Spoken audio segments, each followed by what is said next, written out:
مساك الله بخير محمد. مساء النور. حياك الله حبيبي. الله يحييك. شرفتنا والله. الله يحييك. هذا محمد طلع جاري وصاحبي محمد ابن الحديدة، هذا اللي ظهر في مقلب الزمني.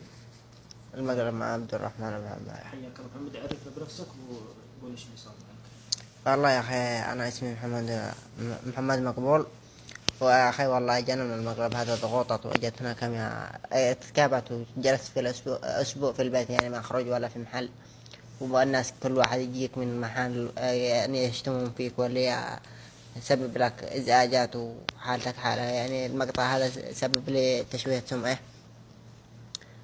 بس.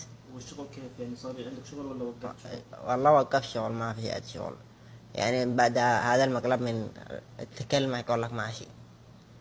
طيب بس محمد والله من الناس اللي يعني محترمين، والناس كلها تشهد له بالخير، رجل محترم، لكن عاد نحط في موقف مقلب، والحمد لله عدى على خير إن شاء الله. إن شاء الله. هذا الحساب حساب الرجال، وهذا المقطع له يحتاج دعمكم ورغبتكم.